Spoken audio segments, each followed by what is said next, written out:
Hello, hello, and welcome to Key Bar. This is Tembi, and today I am talking with Roy Clariana.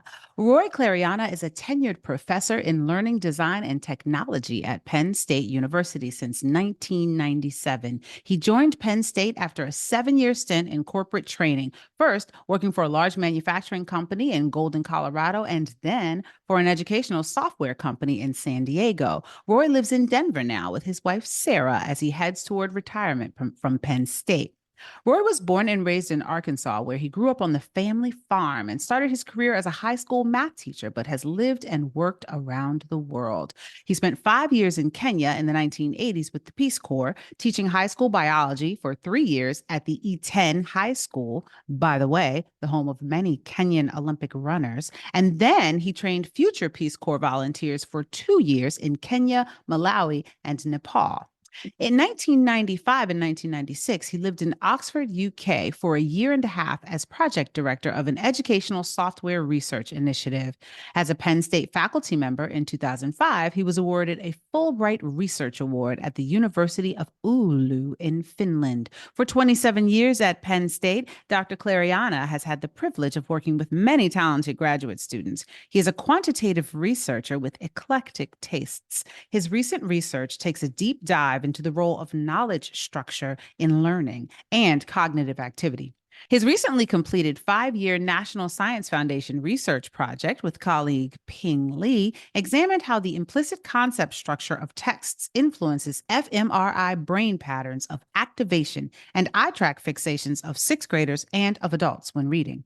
Roy's current 3-year NSF project has developed a browser-based, free, open education resource writing tool called Geeks, graphical interface of knowledge structure, that provides students with immediate knowledge structure network feedback of their writing. Geeks is designed to be used both for in-class writing activities to support lecture discussion and is also appropriate for out-of-class time writing. A new Geeks writing prompt can be set up by a teacher or instructor in about 30 minutes. Although Geeks uses natural language processing, it does not require a training set. Therefore, it can be used for any subject area at any level. Welcome, Roy Clariana. Hello, Timmy. I'm so glad to be here. This is great fun, and I loved your intro. It's With just my dramatic reading of all of your yeah, you did it. Yeah, accomplishments. it was fabulous. I sounded great. It was wonderful. One of my joys in this podcast is being able to hand people their flowers right in front of them and really just talk about all of their amazing accomplishments and have them just listen to what they've done. So I'm glad I was able to do that for you today. I am going to steal that. That is the most wonderful way of saying it I've ever heard of. Hand people their flowers. I love that. hmm Let's jump in. So, your career has taken you from the Peace Corps to corporate training and eventually to academia. Can you tell us about this journey and what led you to where you are today? Wow, that's a tough one. This spans so many years is what makes it tough. Peace Corps was a happy accident, I guess you would say. I when I was thinking about preparing for today in our podcast discussion, an idea popped in my head. We talk about access, people, individuals in our culture and society who lack access of things like computers or good food or so many things.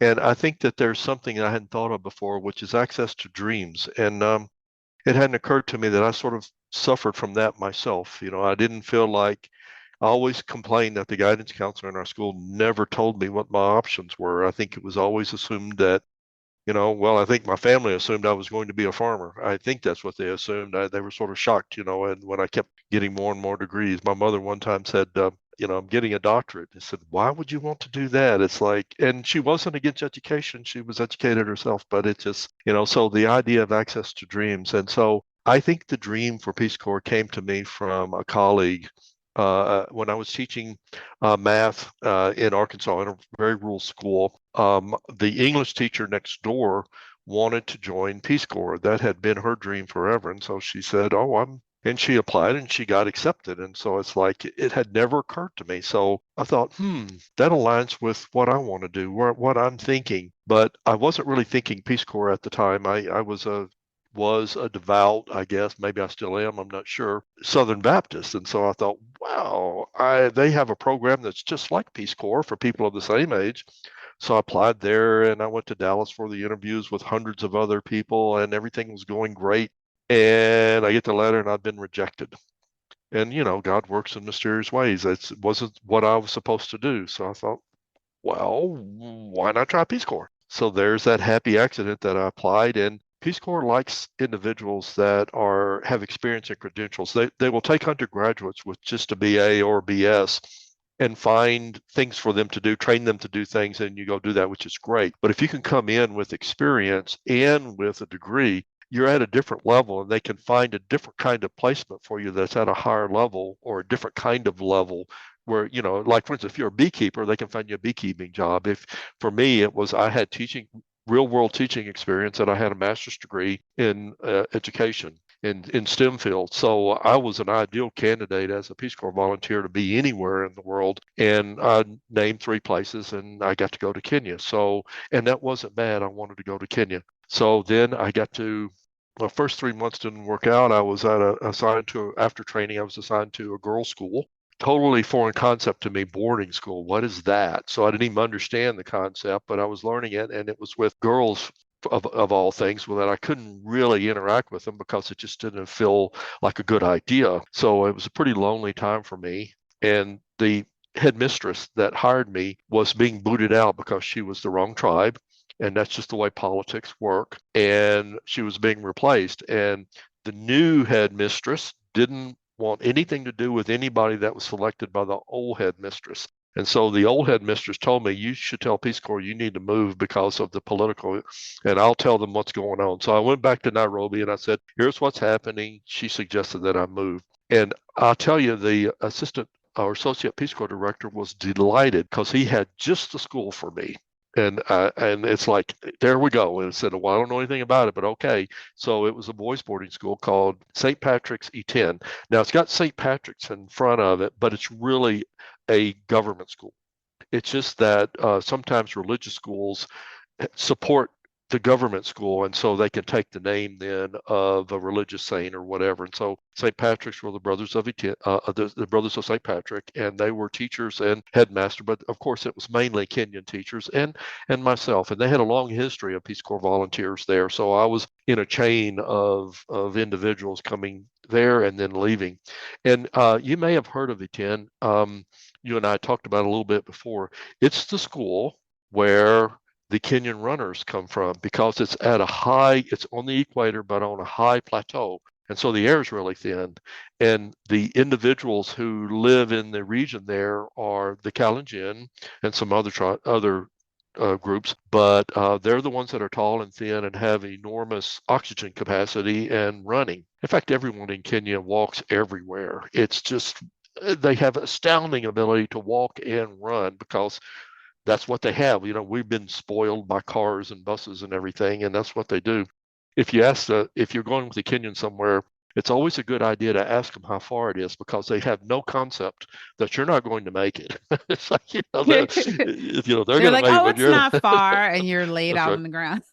And then one other weird thing they do is sometimes they tell you in how many cigarettes. So it's like, oh, that's 2 cigarettes. It's like, okay, I think I can walk that long, but it's like if it's all day, I don't think so. I think we better find a car or something. So anyway, I taught biology in Kenya in at E10, and after Peace Corps is 2 years. I did 2 years. I loved it so much that I extended for a third year teaching. And we had very good results that year. I remember the headmaster called me into the office. He never called me into the office, so I thought I was going to get fussed at. So I'm sitting down there waiting to find out what I did wrong. And he said, I just got the results from the national exam. So I'm thinking, okay. He said, we came second in the nation. And it's like I was Oh, expecting bad news. wow. I know I was expecting bad news. It was the subject I was teaching at the A level. So I just sat there and thought, and all I could think of to say was, I guess what I had prepared already is, I'll do better next time. Yeah, You this did is good. better. That's Yeah, it. yeah, yeah, this is good. This is not bad. This is good. I'm not fussing at you.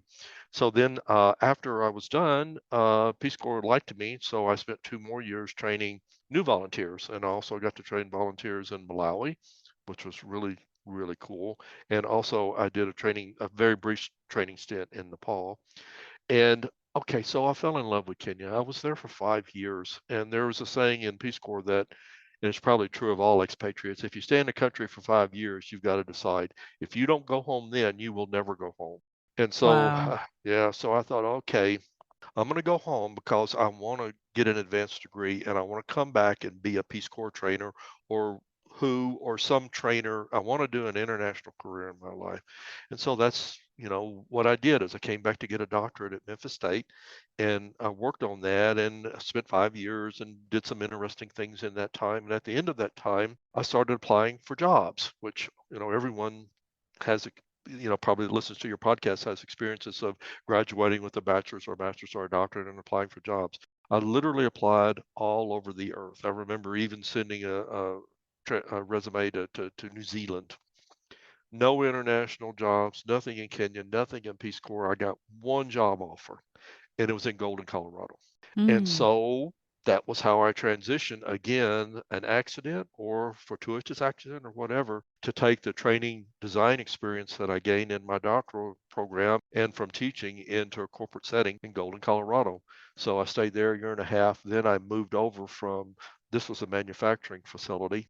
And I moved from there into education, working for a company that's had many different names. It was called Jostens Learning, Compass Learning. I don't even know what the name of it is now, but I spent a lot of time traveling around the United States, supporting sales and training individuals on how to use the software for the company. And that I got to go into a lot of schools and see a lot of things, and it really deepened and expanded my understanding of what was going on in schools, at least at that time, especially things that were funded with either Title I or Chapter One money, because our software was very expensive, and so nobody could afford it unless you could get a federal grant. So I got to see a lot of students who were at risk or had certain needs. So that was a very good experience.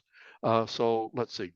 I think that during the time I was in the corporation and also when I was working for Jostens or Compass, I continued to do research. And I found that that's sort of what would keep me up after midnight is I'd work all day and I'd come home, and if I had some data, I'd just keep crunching it. And it's just my wife finally put a name on it. She calls it my mistress, and she's okay with that. So data is my mistress, and it's Nice true and today. safe. Yeah, yeah, a safe mistress. That's right. Well, maybe not so safe. So then it made sense to try to get a job in academia. So I started applying, and ultimately I got a job at Penn State in 1997, and then I made a whole career of it. Then all the way up until now, I got my rocking chair. I don't know if you can see it, but it says Yeah, I can see it. It's after ready. 25, yeah, after 25 years, you get a free rocking chair from Penn State that has a logo and says, retiree or whatever on there. So I got my rocking chair. Oh, so it's a So Penn that's a kind. State thing. Yep. Yeah, it's kind of a cool thing. They have a local manufacturer who does those rocking chairs. So I have my rocking chair. So when I tell people at Penn State I have my rocking chair, they know exactly what that means. That I've successfully survived 25 years at Penn State. That is impressive. So I like you say successfully survived. Sounds like maybe there were some bumps along the way. I guess of course, right? But mostly good stuff. This is a tough question because you're probably, if you're not thinking about doing a doctorate or doing one, you're probably thinking about it. It's like, I've Yeah, I'm seen. thinking about it. I don't want to talk you out of it, but I need to tell you that it's not what it used to be. Ah, I've been preaching for at least a decade that our what exists now as the tenure line faculty, I think it's going to be a dead concept eventually.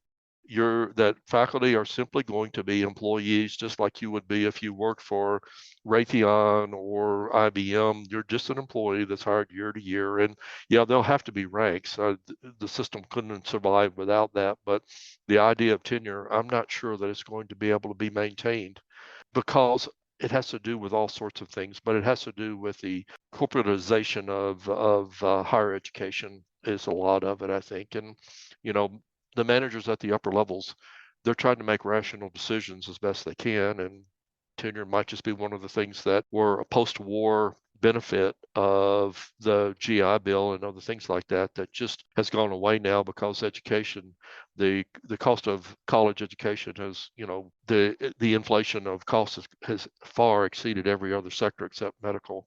And so Mm. it's just it's a sad situation that we're in now, and it's not like that around the world. When I lived in Finland, the individuals there, you have free college education. In other countries, it's probably true too. Our system couldn't sustain that now. I don't know how that could even be affordable, but Well, okay. we're mm, Yeah, so what about the idea of, even if you get education domestically, if someone were looking for maybe not so much a tenured position, but they were looking to be an expert in a particular field, would you recommend them to pursue, that post grad level? Like, is it about thinking about, okay, why am I doing this? What is my purpose for doing this? Right? I want to be an expert in a specific area of research, and I'm going to take that with me internationally. Would you then say right, maybe right, it's right. not the worst idea? Very insightful picking of the point here. You're very right. Is my argument is necessarily against getting a doctoral degree to be able to go into academia. Only a few individuals who get a doctoral degree are going to do that, but it is still a credential that will get you both the knowledge and experience you need, as well as access to the jobs that require those sorts of credentials. There are some federal jobs now that you can't get if you don't have a doctoral degree, depending Oh, on, wow.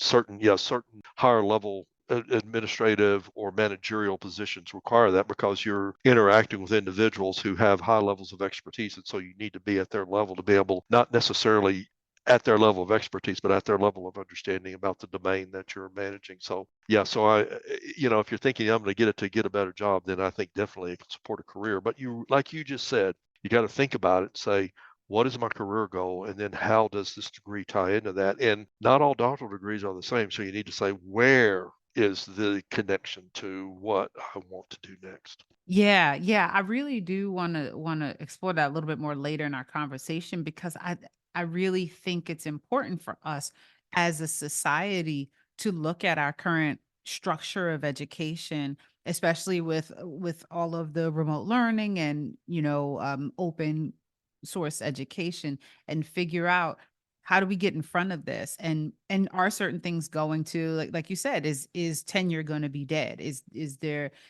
should academics think, well, that's not an angle I need to be looking toward? And then what happens to folks who have achieved these things? How do you consult? How do you continue to add value and continue to bring your expertise to the field? So, but before we get to that, well, wait, no, I don't want to Yeah. stop you, because yeah, you I gotta, kind of sidetracked us, didn't I? no, Yeah. no, no, but you said you got to where you were, you Mhm. got your chair, but that's 25 years in, but Mhm. you've been there longer than 25 years. So I want to make sure you get us to now. Well, just by chance, my 25th year coincided with my 70th birthday, which would have been like last year or year before, I can't remember. But I took a sabbatical. I had been department chair, and it's not unusual that after you were department chair, you take a sabbatical to sort of decompress and let everybody forget how mad they were at you. But you can't retire after you take a sabbatical. So I took a sabbatical and I had to come back for a year. So on sabbatical, what I agreed with the university was I would write an NSF grant, and that would be the main thing I would do. I did some other stuff, but that was the main thing. And so I submitted the grant thinking you can't get these funded. It's so difficult, the probability of, and of course it got funded. It's like when you give up and say it can't be funded, it gets funded. Right. And it was a 3-year grant. So the first year was my year back, and I had 2 more years. So I had to look at the university and say, well, I can't be the PI if I'm not an employee. What are we going to do? And they say this happens all of the time, no problem. You can do a phased retirement. You do reduce salary for the first year, reduce Wait, salary what's the the second year. PI? Sorry, what's the Oh, I'm PI? sorry. The primary. Yeah, see, It, because you got, I was like, what? I it's know I'm what you using. mean, like the Yeah, driving force of the research, right? that's right. Yeah, yeah. I can't think of the Okay. term right All now. Yeah, I right. have That's my all right. short-term memory is gone. The PI is I the just want to person make who sure. submits the grant and runs it, basically. Yeah, it's Okay, such a got it. simple term, and I just can't think of it right now. That's Yeah, okay. yeah. So I'll think of it halfway through the interview, and then I'll just blurt it out in the middle of something you're saying. Then, Perfect. uh, so we came to a wonderful agreement with the university that I could phase out and finish the grant, and so that's what we're doing now. So that's where I'm sitting now. Is I sold my house, and my wife and I sold our house in State College, and have bought a house here in Denver, and we've transferred our furniture, and we're going through the transition process now of settling in Denver. This is where her children are and her grandchildren. So we're here for family. I love that. That's so important. What a journey. Okay, so you teach learning design and technology, Yep, right? yep, yep. Can you describe what that is for our listeners? Yeah. Yeah, well, it evolved out of we used to be called instructional systems, and so it was basically what you would call instructional design or designing training or educational materials. But there was a transition in the field over time where the focus became more on learning rather than on instruction. And so it made sense. And this was across the United States. A number of programs changed their name from something like instructional systems to something like learning design and technology. So we were just right in the middle of the curve on the name change across programs. And it gave us an opportunity to revamp our curriculum and think about what does it mean and what are we doing and things like that. So learning design is user focused. And let me give you a metaphor that might help. So when I was trained as an instructional designer, back in 1990 or 89, whenever it was, we designed things with, especially with cost efficiency and time efficiency in mind. Okay. And so, and the user was important at the back end of design to help us get it right. They were important for analysis and so on, but it wasn't exactly, we directed them more, I guess you would say, in the design. We didn't ask them to dream. Basically, we asked them to think about, I guess we sort of asked them, can you tolerate this? And better, if said better.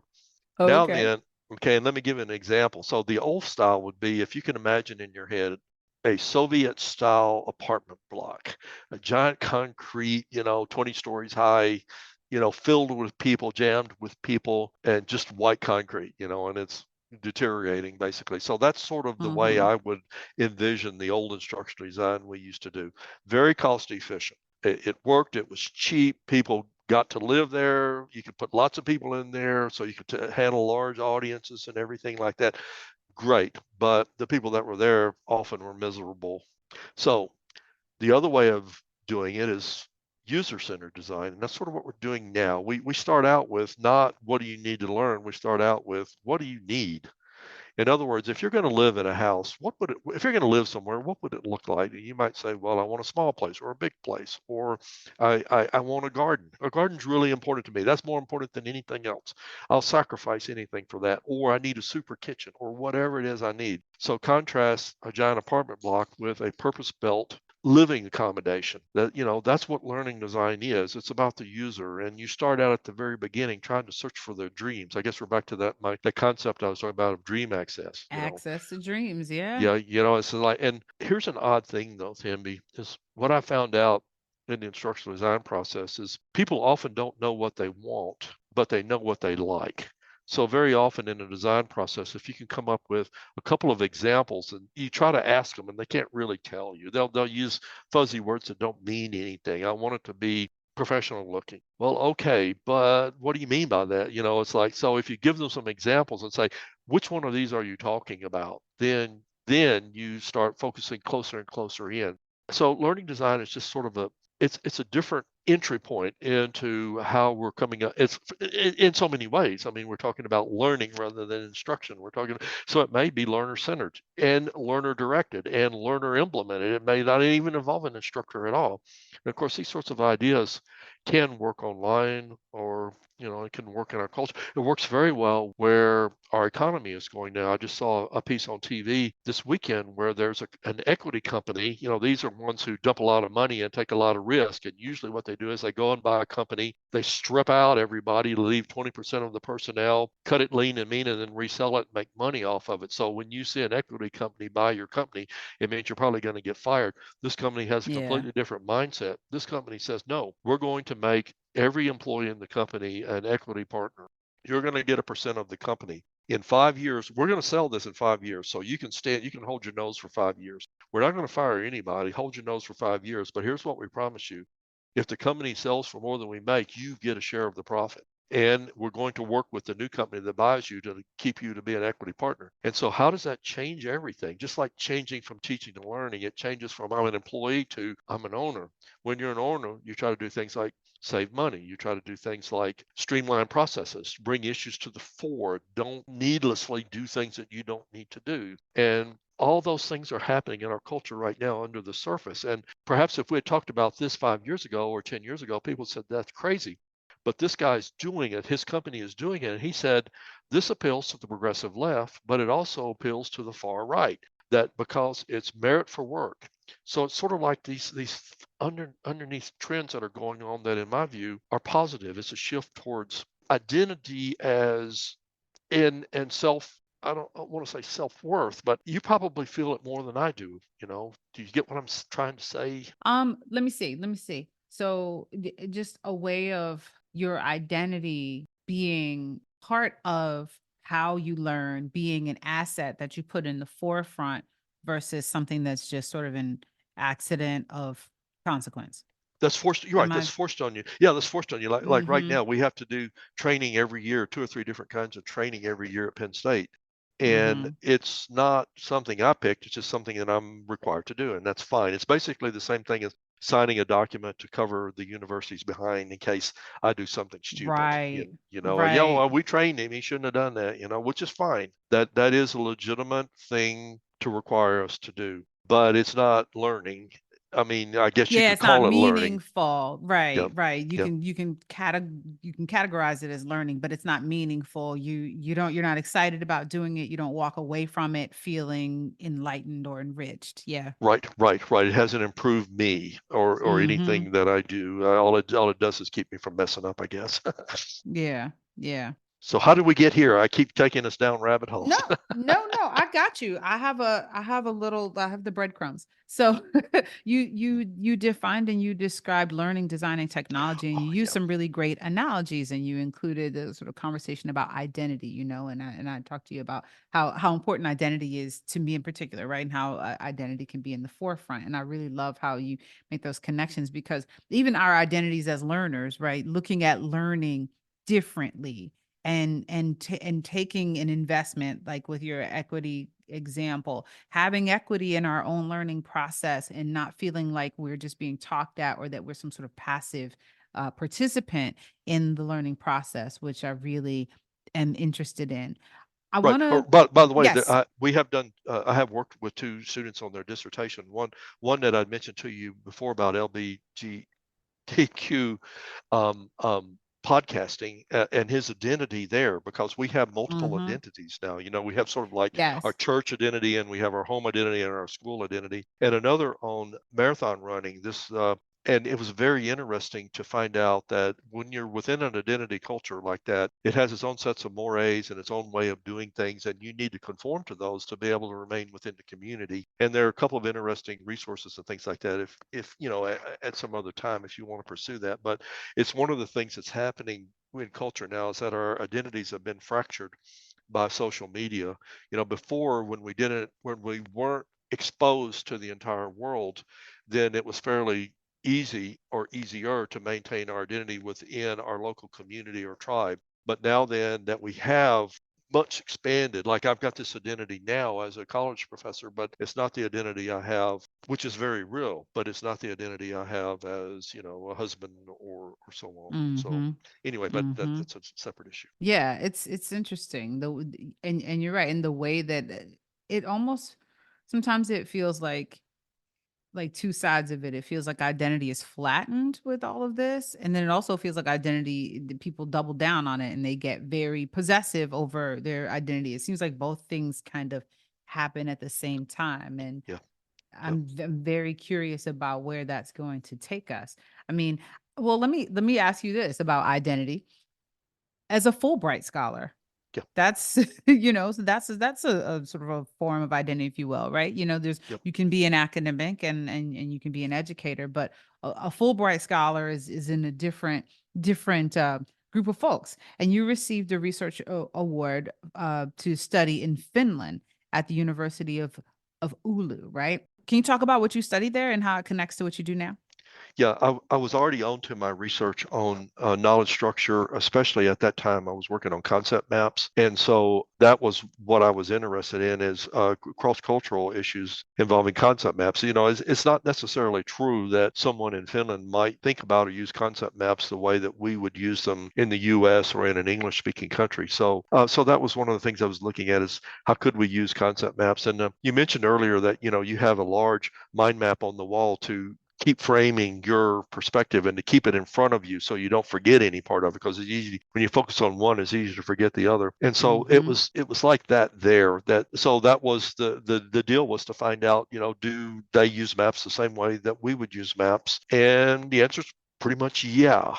Is it a universal representation that is cross-cultural? And so, I haven't done it in a lot of other cultures, but we've worked in Korean and Chinese now, and it seems to work there. We did some Arabic. I don't remember which country it was. I think we did Turkish.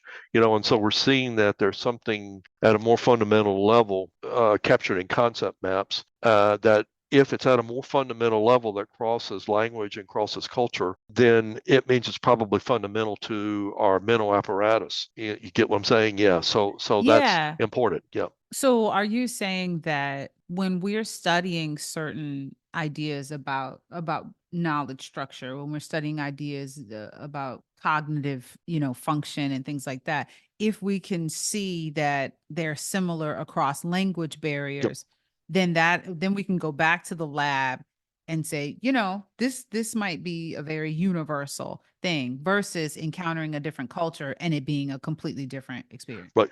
Right. Yeah. Imagine if it was completely different. We'd have a terrible time communicating with individuals if they don't structure the way they do things the same. We did one study that kind of reflects on this is we had 5 different languages, and let's see if I can remember the details. It's been a while back. We had them, God, did we have them write or do concept maps? I honestly can't remember the details right now. I can remember the outcome though. 5 different languages, and we had them do whatever they did. They did it with narrative and expository.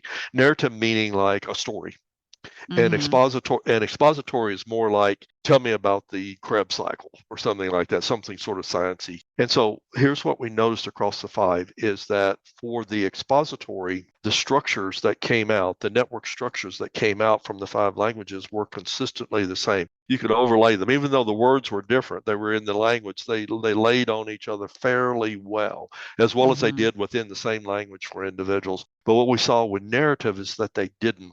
Apparently, narrative is an older form that has a more stronger basis in its structure, in its the way things are put together, and a lot of the things that we learn as children come in a narrative form, and so they're going to provide a particular foundation that's cultural and language based within that area or region, or perhaps even a whole country, or perhaps even bigger than that. I don't know, depending on how big the language base is. In other words, that's foundational, and then we probably build expository stuff, our quote science or whatever facts onto that narrative base. And so that gets all the way back to Joseph Campbell's ideas about the role of myth. Now, by myth, he doesn't mean what, the normal lay meaning of myth. What he means by myth is the stories that exist within our culture that influence or color the way we look at other individuals and so on. And Mm-hmm. so you could see how stories are very, very important. The stories that your mother tells you or reads to you when you're little and stuff like that. Those things are in there, and you can't undo them. They're at a very deep level, and they filter or cause attentional biases when you're doing other things, when you're behaving in certain ways, reading certain things, listening to certain things, and so on. So again, just to reiterate, that research showed that the narrative form was peculiar to the language culture base, whereas expository wasn't. And so whenever you look at a translating software tool like Google's ability to translate, for instance, you could do a simple experiment. Let's say that you take some text. Okay, there's 100 different ways of turning a piece of text into a network diagram. Okay, so let's just take any one method. Take some English text, turn it into a network, and then say, Google, translate this into Chinese. Turn that into a network and look at it, and do that for 20 languages. You set them all up, they look a whole bunch the same. So Mm-hmm. what that's telling us is under the surface, the translating function is taking this giant Chinese database and this giant English database that's been manipulated and refined. And as they say, it's not raw, it's cooked data. And it's saying these two go together. It's like you put this hand in and I'm this English hand in, I'm going to give you this Chinese hand out. And it's going to be a pretty darn close match. It's not exactly the same, but it's a close match. In other words, these language tools, these AI tools that are influencing our life more and more now. In fact, we're right at the cusp of a very great change that's occurring because of AI tools. They're based on network graphs. They're based on conceptual knowledge graphs that are hidden under the surface that have been generated by the mathematical manipulation or rendering or condensation of large data sets of the language. And that's how we're able to use AI to translate from language to language. Because of the overlap of the network of the conceptual network graph structures underneath the surface. Aha. Yes, yes. Okay. Taking my notes here. I love this. All right. So let's leave Finland. Okay. Oh yeah. So we're gonna fly out of Finland, and I want to talk about some of your recent projects. Okay. You and a colleague, Ping Li, spent 5 years researching brain patterns and eye tracking in sixth graders and adults during the reading process. So what were your findings, and where did this work, or is it leading to? Yeah, it's all the above. So first thing is most of the fMRI reading stuff. Okay, quick with fMRI. It's just $1 million plus machine, and you might have been in it diagnostically to look and see, inside your body and stuff. But this device specifically designed for this particular purpose, which is it measures oxygen change in the brain, and it's able to sense the pole shift and then determine where in the brain that happens. So the idea is that if you're thinking about something at this moment, we can see where in the brain that thinking was happening. It's a little bit of a delay, okay, but it's there. Okay, so Well, you what do can you trace it. are you inside of something like Yeah, you're getting an MRI yeah. You're inside or this big machine that's making this little terrible that noise, noise? laying Yeah, down. Yeah. yeah. And so there's a couple issues about fMRIs is that they are super strong magnets.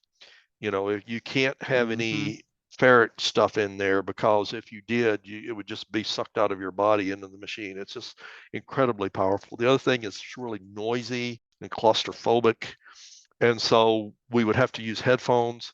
You couldn't like put a laptop computer in there because it's made out of metal. It just Hmm. wouldn't work. So that's part of issues with fMRI. So by the way, in the study, what we did was we had students read, and while they were reading, we watched what was going on in various parts of their brain as they were going sentence by sentence.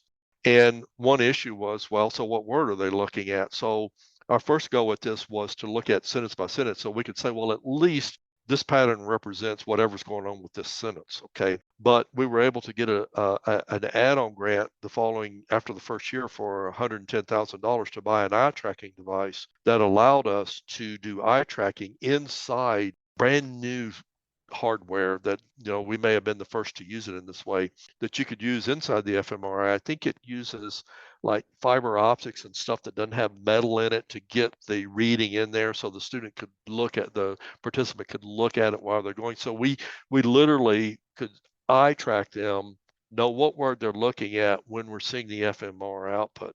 And so that's one way this study was completely different than everything that had come before. Is it's what's called naturalistic reading. They were actually reading. And then the other thing was that most fMRI studies tended to use narrative. I don't know why. It just became a tradition. I don't know. You just start doing something and you just keep doing it that way. And this used expository text. And so, like I've said already, our own research has shown that there's a difference. There's potentially a difference between the structural relationships existing in narrative text versus expository text, that they're just learned in different ways and stored in different ways. And so we wouldn't Wait, necessarily think, I'm sorry. I'm sorry. So at this point, you're leveraging your own research findings that let you know that you needed to step away from the narrative text yep, okay. yep, I'm just trying to make yeah, sure I yeah. follow. Okay. Yeah, and there was a bigger reason for it. We were interested in STEM topics, and so it is possible to create a narrative that includes STEM concepts. Hmm. In fact, I had done some research on that too, where we won't go into that right now, but I have compared both narrative and expository text of expository content. and Mm-hmm. to see how that's different. And we didn't do it with fMRI or anything because that's just fMRI is so darn expensive. But I have done that before too. So I was leveraging that research too. But we're interested in STEM, and so STEM is expository text. And so we put together a lot of things as eye tracking, being able to know what they're doing, being able to read inside the fMRI and using expository text. So a lot of new stuff all thrown together at once that we didn't have a lot of knowledge about what was going to go on. But Ping bought into the idea that I had about knowledge structure being important in reading. And there are other threads here. There are threads about one of our colleagues, Bonnie Mayer, had spent a career basically working on something called topic structure. And that's like if you were to sit down with a text and turn it into an outline, what is this paragraph about and what are the subpoints? And that's basically the topic structure of it, okay, if you get what I'm saying. And so a lot of Mm-hmm. expository text is written from outline. So you draw the outline and then you write the text. And so those Mm-hmm. two are literally interchangeable. They're the same in one sense at the network level. They're the same thing, the topic structure. And I was saying, well, topic structure is implicit in a text. And so the question is, it seems like students are using it when they read. And that was all my work on concept maps. That a concept map looks a whole lot like a topic structure of a text. If you tell a student to draw a concept map of this text, they're going to draw the topic structure of it usually. However, that's not necessarily true. One other thing we found out with his eye tracking, by the way, is that you would think that when you read a text, we all read the same thing. But what we found out is that people read text very differently.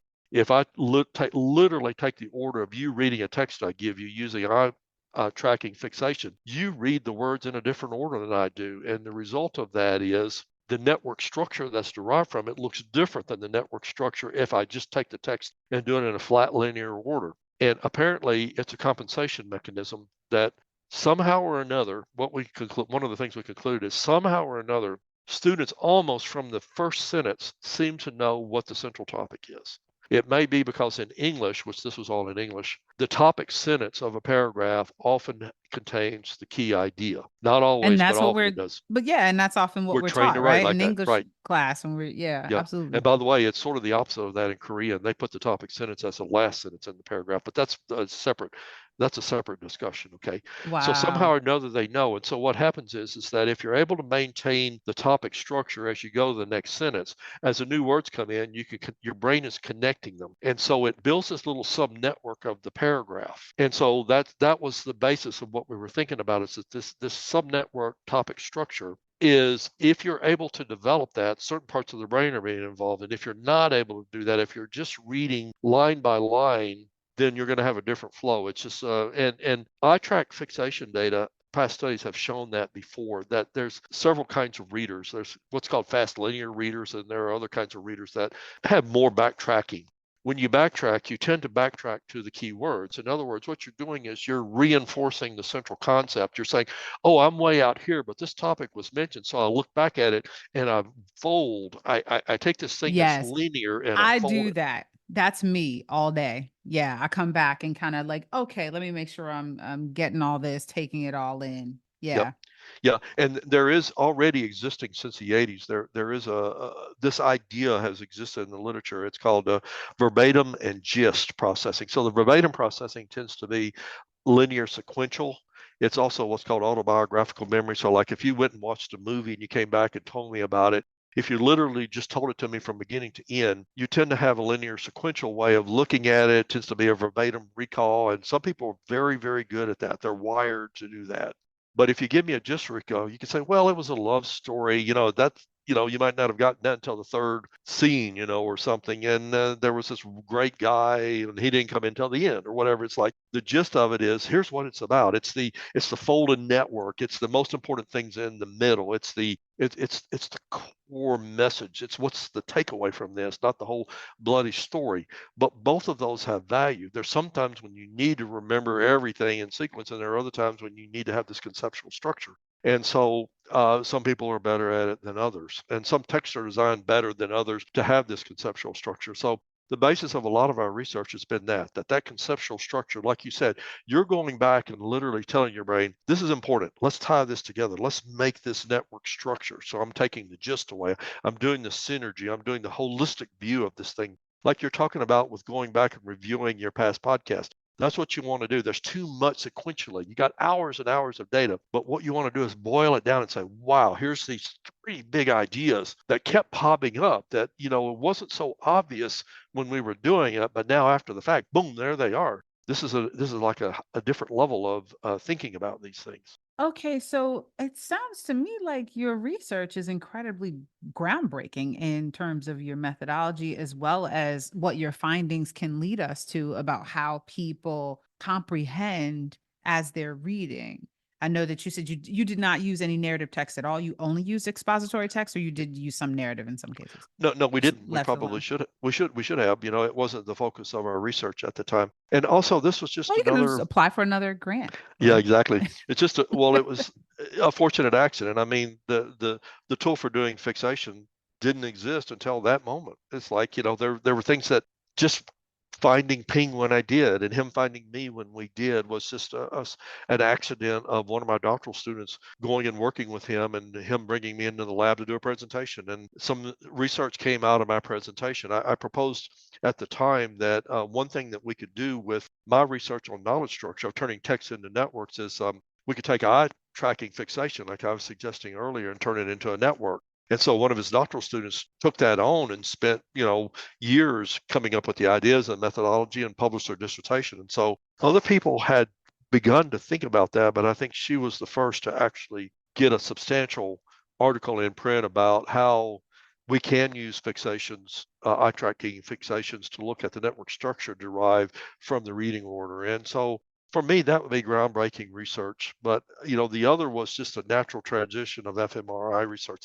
This was just the next thing. Once the eye tracking is available, everybody's going to want to have that tool and going to want to do it. But we did, by the Mm-hmm. way, we did find out one or two other things. So one was that the structure of the text matters. Again, we had five texts and we accidentally the five texts had five different network structures. And so we were able to classify them as optimal and suboptimal.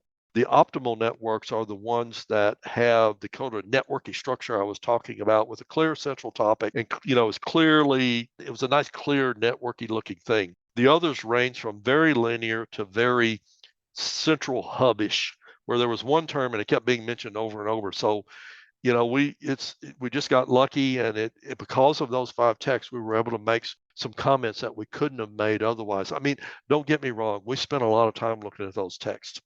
And I Mm-hmm. do and I do remember early on giving them networks. Say, here is the network of this text. Let's talk about this. And so we spent a lot of time gyrating and preparing those materials. But we did have a number of texts, and we were fortunate in picking the five that we did because it turned out to be the right five. And so it did show that network structure matters, that when the text is more like that, when it doesn't make you go back and look at that key word, when it gives it to you right when you need it, that's good. It folds it for you so that you are more easily come up with it. That low ability learners, low comprehending learners do better when you help them, when you structure the text like that. When the text is not optimal, then they're not going to get that. The high comprehenders will, but the low comprehenders won't.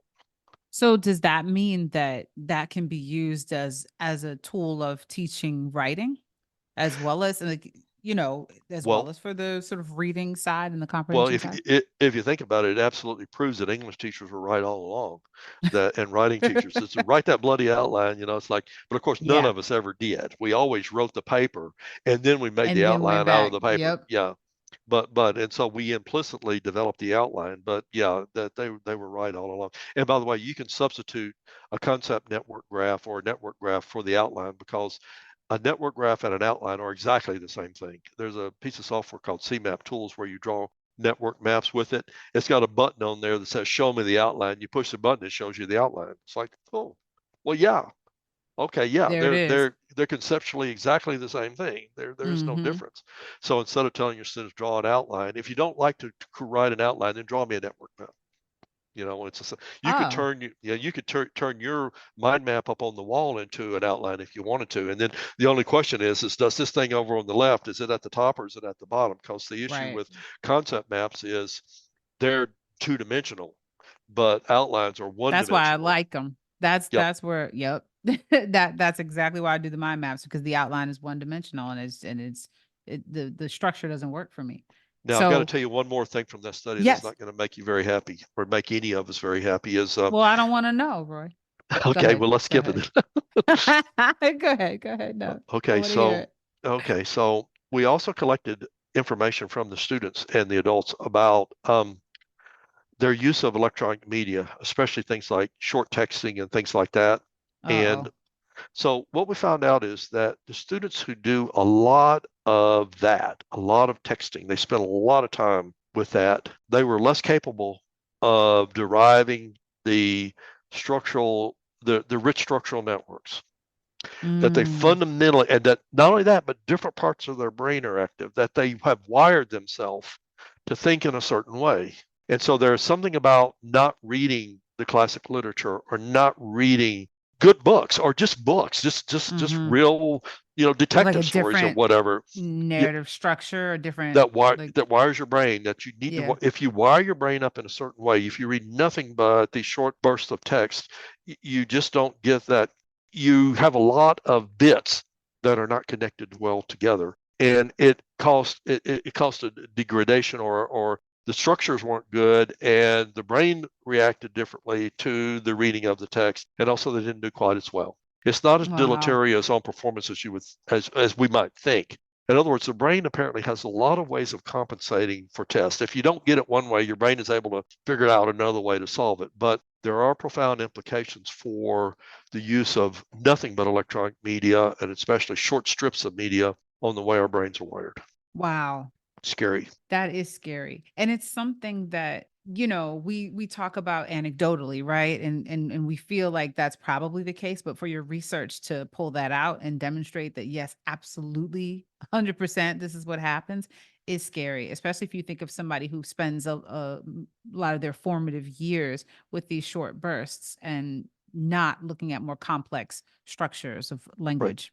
Right, right, and it's not to say it's not there, but it's just Mhm. harder. You made the entry level harder to get there. So if we're not able to critical think, maybe that's one of the reasons is we're not practicing it. Whatever you practice is what you get better at, and so we've got our work to do in education for sure. Maybe that's something art can do. Is tell me stories about the art you've drawn, or take art and do an ekphrastic, turn this art into a story, and Mm. so one other thing, let me share this. Just popped into my mind is in our early Mhm. days with concept mapping, I was in one of my doctoral classes. Probably had about 10 students there, and I was showing them how to turn concept maps into networks. And so I said, okay, we're going to do something called a sorting test, which is the easiest level of entry into collecting knowledge structure because it's really easy to sort terms. So I have a piece of software that lets you sort terms. You push a button, you get a network out of it. So here's a list of terms.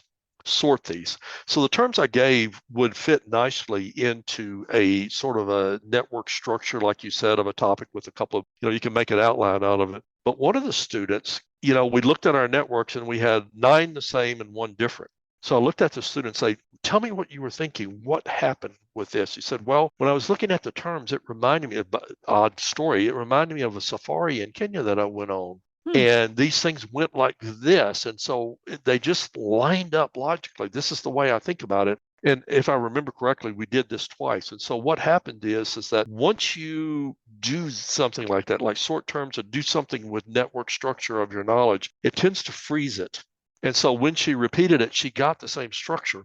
So that's one of the outcomes of the current research that we're getting. Is I sort of had this imagination that if we can make your network structure look more like the expert network structure of this lesson content, that's great. That's what we're shooting for. But the Mm. reality is not quite that. It turns out that certain network structures are good for certain kinds of tasks, and other network structures are good for other kinds of tasks. Mhm. And so it almost depends on what you're going to do with it. And also, showing them the network structure too soon is a bad idea because it cements it in. And it's like, there's the old thing is if you learn to type doing hunting and pecking, if you take a real class where you learn how to touch type, it takes longer because you have to unlearn the bad to relearn the Right. good. And that's true of Right. motor skills, but I think it's also true of all of our neural networks is that when we wire ourselves up in a certain way, we're locked in for a while until we unlearn it and relearn it in a better way. I've definitely seen that in the practical application, that's for sure. Okay, so let's talk about geeks. You want to talk Okay. about some geeks? Yeah, it's my baby So, now, my new baby. yes, I have gone into will we say the interface, the platform? What will we say? Is Yeah, that, am I saying that right? it's Got it. both. Yeah. Okay, great. So I've gone on onto the platform and used the interface, and I've and I've played around with it a bit, and I found it really interesting. Can you talk about what the graphical interface of knowledge structure is and how this tool can be used by teachers and students? Yeah, and could you put a pin in your question because I'd like to ask you, what you found What it was interesting about like it for too. me? Yeah, Okay. yeah, Yep. we're having a focus group on Friday with students who just finished using it a couple of times in the course, so we're going to ask them too. Okay, Hmm. so geese came out of all this previous research about the potential role of that concepts are structured in our memory as we learn through all sorts of ways, whether we hear it at, with our mother's milk or whether we learn it, in advanced bioethics or wherever. It's in there and it gets structured, okay? And so the idea is, well, if and also experts tend to have a more similar structure than do novices or students. They're not exactly the same, but their structures, when you ask experts to do these things, their structures are more similar about a specific piece of domain content. So the idea is pretty simple. It's like, well, if we know what experts' knowledge looks like, why don't we just give that to students and we'll save time? Let's just go straight to that. And so that was sort of the basis or the foundational ideas of how we can develop a simple tool to do that. And there are lots of ways of collecting knowledge structure. I just mentioned sorting task as one of the easiest ways of doing it, but there are other ways of doing it. One way is to convert text to knowledge graphs. And we picked writing because writing is one of the more powerful and engaging forms for causing us to drag up our own knowledge and manipulate it, bring it up out of the subconscious, put it together, mess around with it, and let it resolve back into memory again. Very, very powerful. And that's why it's used so much in graduate school. Is you read all of this stuff, and then it just is an inert lump until you discuss it in class, which is a form of writing, I guess you would say, is oral writing, I guess you'd say, but also then writing papers about it. And so you keep processing it, bring it up and processing it, bring it up and processing it. So we picked writing as a tool that teachers understand and students understand, and teachers are not reluctant to use it. Our research shows that teachers would like to use more writing. They feel it's valuable and useful for the students. So you don't want to pick it, like something like cod liver oil that tastes bad. Any intervention that you try to design, you want to make something that fits the context and fits the users, and as well as fits the individuals who the stakeholder, all of the stakeholders. And so writing was a good choice, both because of its power and because it fits the environment. So Hmm. we designed this tool. We said this is so simple. Then we just put all of this together. So we have this tool where the individual instructor can create a prompt, a writing prompt. So you say, tell the students what you want to write about. It could be as simple as what we're doing is, summarize what we've been talking about for the last 30 minutes in the lecture or whatever. Or it could be okay, first of all, it can't be what did you do on your summer vacation? That's too open-ended. It can't do anything with that. Okay. You could, but it would take forever to program it. It has to be something that you can create, that an expert could create a network map from. So it needs to It have some sort of frame to it, some sort of framework, some sort of boundaries. Yeah, it can't be unbounded. It's got to be bounded. So domain content is a good area to go for because it tends to have that. If you're in history, for instance, there may be multiple perspectives, but even with that, if the expert can capture the multiple perspectives, that's okay. As long as you can capture what is within this, whether it's a little bit of information or an entire chapter in a textbook, whatever that is, if you can represent that in a network graph, then it's a good topic that you could write about. And so there's lots of ways of doing it that you can set it up. But the key is, can you draw a network graph of it? If the answer is yes, then you could go forward because the network graph tells you both the structure as well as the key terms that you need. Now, key terms are tricky because you've got to think of all the synonyms and metonyms for any word that someone might use. So it takes a little bit of intelligence to look at it and say, okay, what would the student mean? Here's a word that I'm using as the teacher. What other words would the teacher use? Would a student But use? Uh-huh. wait, Roy, couldn't you use a chat bot to help you with that? Yeah, yeah, it is possible to automate some of these features. Yeah, Okay, okay. Just checking. I'm like, wait, yeah. you that's sounding a little bit like a chat bot prompt.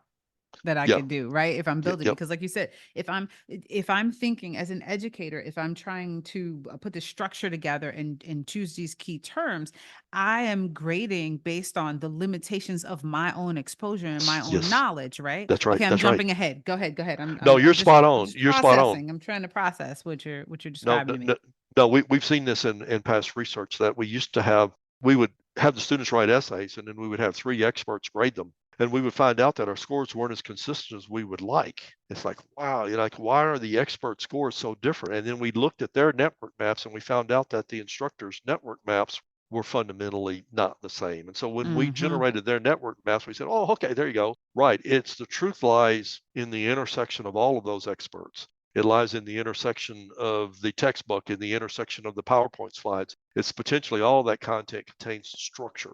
Okay, so going back, so the instructor can set it up, and if you've done it before, first time you do it, it takes a while, but once you know how to do it, you can set it. I can set it up in 20 minutes, but about 30 minutes. The hardest part is drawing the network graph, but you can simply have a prompt that says, write what you know about, World War II's Battle of the Bulge or whatever. Or it can be, you can actually put in a document and say, summarize this. Here's a 1,000-word document. Rewrite this in your own words in 200 words. But the key is the instructor has to have the network map of what that would look like, because the network map is central to scoring it. So whatever the prompt is, and the prompt it's HTML online, so you can have videos in there, you can have pictures, you can have text, you can have whatever you want as the writing prompt. Mm-hmm. But then there's a box beside it where the student does whatever you tell them to do. As soon as they hit submit, it generates a network graph of their network and a network graph that the expert had provided or the instructor had provided side by side.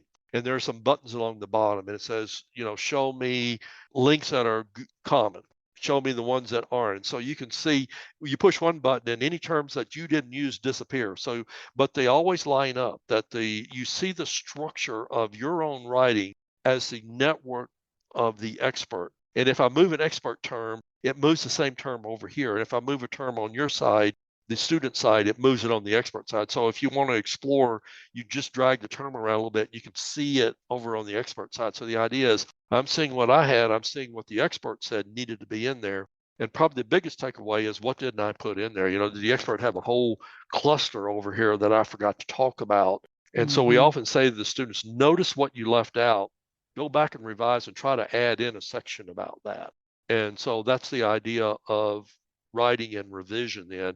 No grammar, it's absolutely oblivious to any sort of grammar or anything. There are other tools for doing that, okay, for grammar. This is nothing but an objective measure of the content, conceptual structure of the student's essays.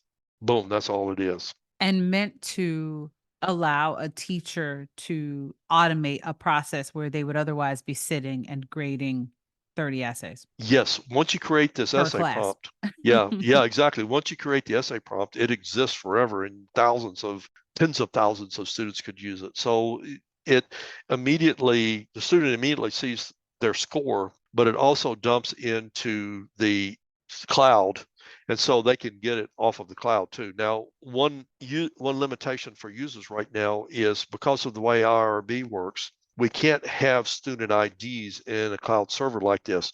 So we Yeah. generate not random, but we generate the IDs ourselves. And so it's up to the instructor to hold on to the key that ties this student to this 5-digit ID. It's letters and numbers. And there Mm-hmm. is no way for anybody in the outside world to know what essay any particular student wrote, unless they happen to put their name in it, for God's sakes. But other Mm-hmm. than that, we maintain personally identifiable data that way, and so we're excited. We've been collecting data on that. All right. You asked me to put a pin in my comment about me trying it out, right? Mm. So I tried it out with you had some sample text The there. wood essay, yeah. Mm-hmm. And I tried it out just to sort of understand how it works. And then I tried it again. I found that it's just what you say, that it focuses on those keywords, those key terms, and it's just looking for certain things.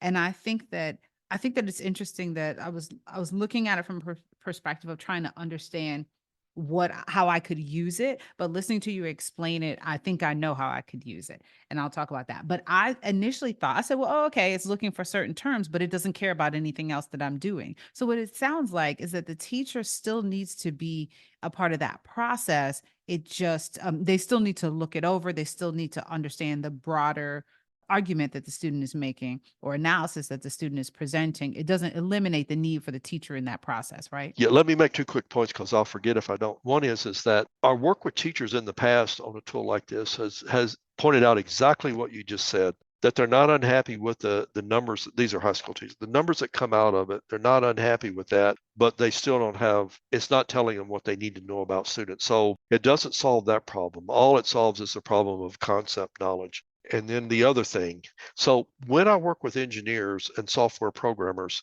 the very first thing they want to do is automate the entire process and take the teacher out of it. And because they say, well, Really? yeah, we could generate the network automatically. We know what the topic is. We could do that. We could come up with all the keywords automatically and all of the synonyms. And I said, no, Nope, no, nope, that's not, nope. That's no. not And what we're after. I'm not looking for generic networks. I'm looking for networks that align to the instructor of the course because they're way Hmm. more, how can I say it? They're way more super contextualized. Like for instance, imagine I've been thinking about this is how could I apply it, for instance, in a Native American culture?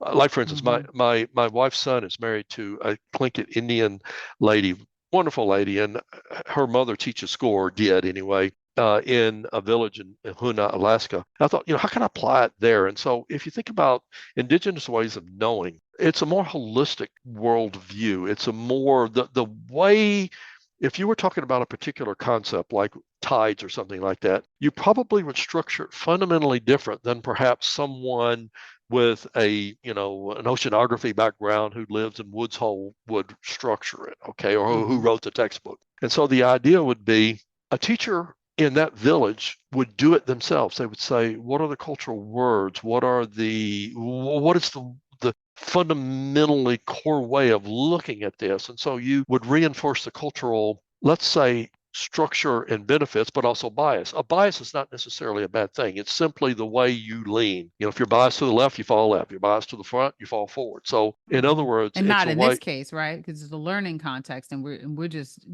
demonstrating our understanding inside of a clear cultural context. So that makes sense. Right, right. So it's better for the students because it supports the lay Hmm. language that's around them. But Right. it also is good for the culture because it reinforces the culture. They could even True. include some of the local language words in there. By the way, this is cross language too. The software allows you to enter it in any language if you have the right keyboard. So there is Mm. no reason why you couldn't do. Well, we have recently collected data in China and in Korea, in Chinese and in Korean. So it works just fine in any of the languages. And you can even cross languages. Like for instance, you could have them type in Korean but have the keywords in English. So they write a Korean essay, and the network they see is in English. So you could use it as a ESL or a language learning tool too. What if I wanted to use this tool in a course that I teach on social justice and the arts? I provide readings on particular social justice movements and protest art to my students, and I ask them to respond to the readings. And so I could build a structure that includes key terms and key concepts from the readings and also from maybe discussions we had or some lecture I gave, Yep. right? And then I have them write a response, and that will help me identify whether they have identify their level, I guess, of understanding of the key concepts. Yeah, I think it could do that for you. It could provide a course filter or course screen for finding out some information about that. I think one way I might use it in that situation would be that I would frame it as the network diagram is an extra dialogue in the discussion. So I might group the students together in a group of 3 or 4, have them write, have them print out their network, and then come back into the group and say, let's talk about what's the same and what's different. What did we get that the network didn't get? Was the expert network right? Or how is it viewing it differently than we are? And do some of us align with it more than others? And is any one of these views privileged over any of the other views? Or is there something that was going on? In other words, it's a for this level of very complex thought that you're seeking, it's a way of opening dialogue and opening interpretation. It's another, like you said, you can look at your own network you forget because there's all this giant things that you want to do. And so you're Mm-hmm. only thinking about one part, but you look at the whole thing and say, wow, okay, I can glance at the whole thing and remember the big picture again. So you're zooming in. It allows you to zoom in and zoom out during the discussions amongst the teams. And then you bring that back to the whole group and they say, what are the three things that you guys came out of it with? And see if there's any commonality across the groups.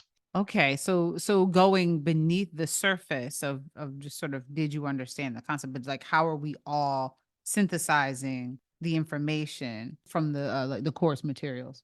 Right, right. And I looked at there was a one IST group that was doing the ethics of IST, and in the ethics course, they tell this story about it's a classic story they use in ethics. It's about a ship that sinks like in 1910 or something. I don't remember the details of the story very well, but it's something like this: is they're all floating on this lifeboat and they know they only have enough food for 5 days or whatever, so they make a rational decision that they're going to draw straws and throw like a third of the people overboard so that it'll last longer. And so they make that decision, and the people who are thrown overboard aren't so happy about that, but that's what happens. And and then the rescue ship arrives an hour later. So the ethics question is, were they right or wrong? Mm-hmm. Okay, so there's no answer to that, and so it's a complex issue, and so it's sort of I think it would be sort of like that with the kinds of questions that you might be. I think you were saying there were some ethics questions here. It's like you're going to focus on. It goes all the way back to reading eye fixations. You tend to focus on things that are meaningful to you, Mm-hmm.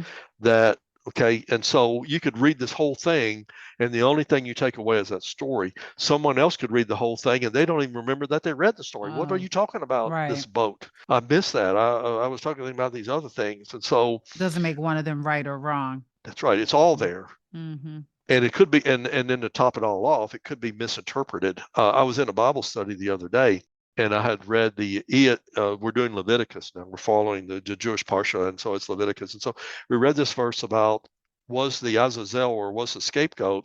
It sounded like to me that the high priest atoned for it. And so I read it and I just kept reading to the next part. And I said, oh, so the high priest atoned for the scapegoat, and then it said out. And so then I brought that up in the Bible study and they said, what?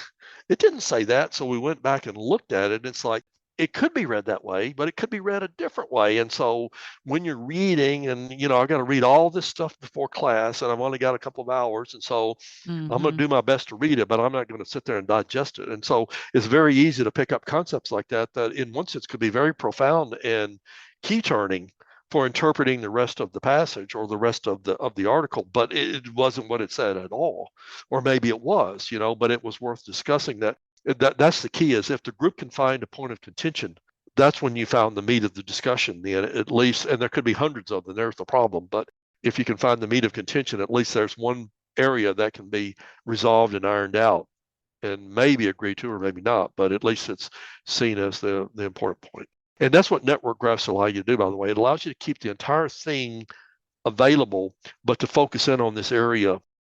In fact, one of the research we tried to do with a Chinese colleague was she was in charge of, they apparently do debates at the local and national level where you can we do national spelling bee. They do Mm-hmm. like national debates. I don't know if we do that here in the US, maybe we do, but one of the things she did was sponsor a team, not sponsor, but help a team. And so the idea was, if we listen to the argument of the opposition and draw a network graph, can it at a glance reveal to us where the centrality of the argument lies? In other words, they have a lot of flowery words and stuff, but it all boils down to this one thing that's all attached to it. If we can attack that one thing, it destroys the entire argument. Is there Yeah. a way of using network graphs as a way of debate? Interesting. We do have those here, so I could see where that could be a valuable tool. Well, we played around with the idea, but the research is sometimes complicated. We were having a hard time figuring out how to implement it, is what it boiled down to. Oh. It's just easier to take a text and have people read it and do something with it. This was a lot of open-ended things. It's like on the fly, they were having to do this, and maybe it was nothing more than teaching them how to draw network maps during a debate. Mm-hmm. And And letting that be maybe what it is. Yeah. that's the intervention Yeah. then. And then Not and then after the overcomplicating fact it. we could, yeah, and then after the fact we could do it. And so it wasn't using a software tool, it was just doing it out of your brain. And that wasn't what we were interested in. We were interested in the software tool. So it didn't quite fit, but it seemed like a reasonable way of thinking about these harder questions, of complex thinking that doesn't necessarily have a correct answer. What did I do on my summer vacation? Well, how do we decide who had the best summer vacation? It's Right. like, I don't Doesn't know. I don't apply. know. Mm-hmm. Yeah, it doesn't apply. Yeah, they all had a good experience or all had a miserable experience. It depends on what they did. But I can set parameters for how you respond, right? I can set parameters for how you respond, not necessarily how Right, great your right, try, vacation was, but how well you r- respond r- based on a certain set of like right, rules that I've created, right? right, right, right. And of course, teachers ask students that too as a way of gentling them into the course and finding out. If you find out that they took a cruise to Barbados, they probably have a lot more money than the kid that Right. hanged Said I out at his didn't. grandmother's house. Right. Yeah, That's because true. they couldn't go anywhere else. So it tells you a whole bunch of stuff That's true. in a very uncomplicated way, as Mm-hmm. well as can the Nice students write or assessment. not. Yeah. Okay. So I want to talk about open source education. I've been interested in that lately, and I want to know what you think as a tenured professor with a rocking chair from Penn State. Well, if an academic doesn't have a strong opinion about this, then they're not paying attention. One of the biggest costs for students is the textbook, and I've seen the cost of textbooks grow from $15 to $20 to 150 to, in some fields it could be $400 or $500. I mean, and let me just tell you something. It's like there's one textbook that I teach. I used to teach the intro. I don't teach anymore. I used to teach the intro instructional design course. I probably taught it 40 or 50 times, and we used Dick and Carey's book, which was written in, I don't know, 1968 or 70. And it's been through multiple revisions. Every 2 or 3 years a new revision comes out, and very often there's not much difference. You could probably go one back or even two back and find a used book that costs $5 that has essentially the same stuff in it. And so, but the new book costs $110. What are you going to do? And some courses need books. As a rule of thumb, undergraduate courses probably need books because what they're doing, most undergraduate courses, not all, like writing, no, but most undergraduate courses are trying to transmit the accepted domain knowledge of the field. Mm-hmm. It's not probing new ventures or anything like you would do in doctoral education. It's about, here is the reserved knowledge for biomechanics. This is what we believe to be true at this juncture in time. And so a textbook makes sense for the same reason as your concept map on the wall does, is no instructor can keep all of that in their head at a time. So it gives the instructor a very nice encyclopedia of their own field. Now, they may pick and choose what they like to teach out of it, but at least it's there and consistent, and they can be consistent over time. So that's textbooks, and they definitely have a role that's probably not going to go away, but they're so expensive. So open education resources to me are really personal. I always try to pick a textbook that's either free or cheap. I've even gone to the point of trying to write a textbook, which I didn't have any success at. Fortunately for me, the textbook that I used in one of my online courses, eventually during COVID, the library bought access to it because it had gone out of print. And so now students can use it for free by going to our library and downloading it. So Mm-hmm. that's the ultimate thing where I got what I wanted, the book that I picked, which I felt was the best match. And at the same time, it's free for the students. That's But there's great. always that compromise. Even when students have the money and are willing to pay, you still have a lot of potential choices for the textbooks you're going to pick. Which one is the right one? And so open education resources, I think that textbook companies are starting to try to make a shift, or to what are they calling it now, a pivot, where they're Mm-hmm. renting books and things, because nobody keeps their book anyway. You read it, Right. put it on the shelf, and never look at it again. So you might as well buy it. I think the rental is still too expensive, though. Mm-hmm. If they could get to a price like $10, then there wouldn't be any argument about it. But at the current rate of what's going on with cost, and I understand to put publishers out of business. So there's a lot of stakeholders here, but my opinion is open education resources will find a way. The somehow or another, the prices have got to go down and be affordable. And so if the publishers aren't willing to, well, what will happen is when alternatives arise, then they'll lower the price Mm-hmm. because they have no choice. It's either Right. that or give up. So, Right.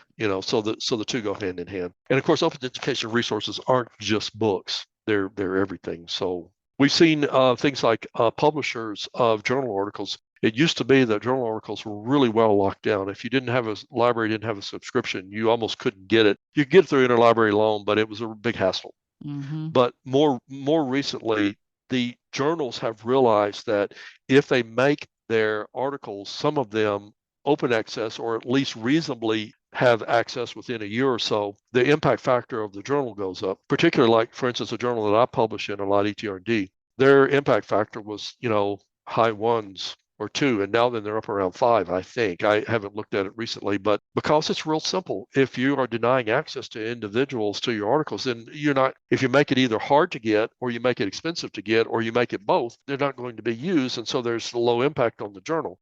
It's not to the journal's interest. If another journal makes their articles free or easy to get, their impact factor is going to go up and it becomes a preferred place to publish your journal article. It's like hackers. There's a hacker war where they come up with a new way of invading your computer and then the antivirus comes with the way of countering it. There's this Mm-hmm. war going on of open access. So we're moving in the direction that makes sense, that we're being forced to move towards open access, whether we like it or not. Mm-hmm. I found it, yeah, so that's, and I try to teach my students that in classes. How can you, here are the 7 different levels of copyright.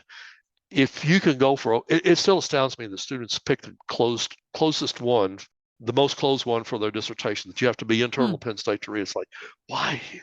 that's Who are you interesting. writing your dissertation for? It's like, if Right. I was ashamed of it, I might do that. But if I want other people to read it, I want to make it public domain and tell Right. everybody, you can reuse this, just use my name. That is what I'm interested in, is how are we breaking down barriers, and how are we addressing gatekeeping of essential information that we already know that the more people are educated, the more access to knowledge that people have, the better society is. I mean, we have, I don't know. I mean, I don't want to say, like, in terms of, do we have to say that there's research that supports that to validate that? That becomes a whole question, right? It's like when you're in a lot of academic contexts, you start to think about how, well, do things just lack validity if they don't have a research backing to them? Well, not necessarily, right? But things matter to who they matter to. So for you, as you head for retirement from Penn State, and get ready to sit in your rocking chair, what legacy do you imagine that you're going to leave in the field, or what legacy do you hope to leave in the field?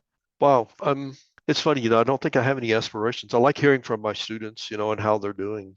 The PhDs, you're always hoping that they're going to become college professors, but almost very, very few of them do. That's just the reality of the world that we live in. And some don't never publish again. They do their dissertation, they turn it into a journal article, and that's just not what they want to do. It's not their interest, and that's fine. I don't know. I still like to do research. I've got a whole bunch of studies on my laptop that I haven't turned in. The time it takes collecting the data is one bit of information or one bit of time, but then turning it into a paper and getting it published, it's a big chunk of time. And it's like you almost have to be in retirement after all these years to turn all those papers into articles. And then on top of that, I keep getting individuals who I just dearly love coming to me saying, "We're working on this. Can you help us? Let's work on this project." So I'm getting a lot of last author publications now in my retirement by, just doing a little spin control on how they're writing or suggesting analysis or, revising the final version, helping them clean it up and stuff like that, which is an easy time commitment for me. And I get to ride along with them on their article. I do enough to justify being on their article. So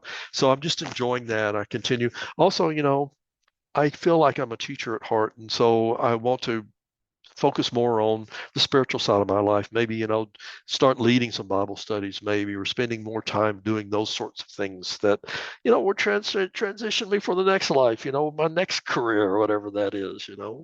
I love that. So, okay, the final question I want to ask you is, you've had this really illustrious, incredible career. When you look back on it, are there any things that you wish you had known when you were first starting off, maybe when you were in the Peace Corps, or even before that, that you would tell your younger self?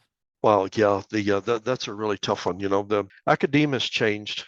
Every part of my life has had its challenges and its rewards, and so it sort of like aligns with what rings and resonates for you. And for me, it turned out academia was the best. Well, I was in corporations. I kept going up the management ladder and getting in charge of more and more people, and there's a real rush to that but there's also a trap in that you actually start believing your own press releases, and that's not good. You gotta remember that you're part of the people and that you're in the team. You're not above the team. That you got to remember those things and be humble that the work is really their work, and it's their success and everything. So that's tough. I remember a quote I used to put on my email from Lao Tzu. It was something like, of the best leader, it will be said that they have done it all themselves. And I thought, wow, I don't know if I quoted it quite right, but I think you get the gist of that. It's not about, so academe was a good resonance for me because I got to do research, which is obviously you've probably figured out that's what I like to do. That's what keeps me up after Yes. midnight. What would Yeah. I tell the new people? Well, academia has changed so much. It's become more and more corporate in the 27 years that I've been in academia. We had a lot more leeway, in my opinion, in my rose-colored glasses opinion of the early days. It felt like a lot more freedom, a lot more faculty governance. It feels like slowly by slowly that's been taken away. More and more constraints put on, more and more strictures, more and more requirements. And a lot of the fun has been taken out of it because there's just so much paperwork that has to be done. And also, the caveat that I gave at the beginning about would I recommend individuals getting the doctorate in order to go to academia? And I'm not sure that I would recommend that to anyone these days. It's unless you're just an absolute superstar. I don't think that academia, the rewards that you get, they're not the financial rewards. You don't make a lot of money as a college professor. I would have made way more money if I'd stayed as a manager in a corporation. I had to take a pay cut to come to the university. In fact, there are individuals who are teaching in schools. Our friend RJ, he's deceased now. I remember when he got his doctorate back in 1991, he had been teaching English for probably 15 or 20 years. I said, RJ, are you going to, now that you have your doctorate, you're going to teach at the university? Because you could still get jobs back then. He said, I looked at the salaries. He said, I can't afford to leave teaching school. The pay cut would be so great, I wouldn't be able to afford my house. So, the reality hit him in the face is I got a doctorate, but I'd have to take a pay cut to leave even teaching, high school teaching. So Wow. it's like, okay, so now there are some fields that pay well. If you're willing to go into business or you're willing to go into engineering, then we're talking about equitable salaries. But, if you're in education or social sciences, fund yourself with grants and stuff. They'll leave you alone. If you get a lot of Hmm. grants, they'll leave you alone. You can supplement your pay. You can do all sorts of things. Unless you just really love teaching, really love research, then academia's the place for you. Otherwise, really ask yourself, what are you willing to get up in the morning for? What are you willing to go to, what are you willing to stay up late at night to do? And if you can say, what is the job I want to do? If you can find your bliss and nothing you do is work, then it doesn't matter about the salary. It Hmm. doesn't matter as long as you make enough to, Right. if you don't have high expectations of what your living space looks like, Right, because if you make a lot of money, right, and but you're but you're miserable because unhappy, you aren't then doing what you love, right, yeah, you're then that's killing a yourself for different nothing. problem. Yeah. Roy, it's been such a pleasure. Thank you so much for talking to me today. I love talking with you. It's just wonderful. It just felt like a friend that I haven't seen in a few years, and we're just catching up. I love it. I love it. All right. Well, that's taking us out, y'all. Thanks for listening to Keybard. Until next time. Keybard is produced, directed, and hosted by Tim B. Duncan. Theme music by Psycho Sid. If you enjoyed the show, please subscribe or follow and leave us a review or give us a rating. Your support helps Keybard reach more listeners, and it means the world to us. Episodes drop every Tuesday. Tell a friend, tell your mama now.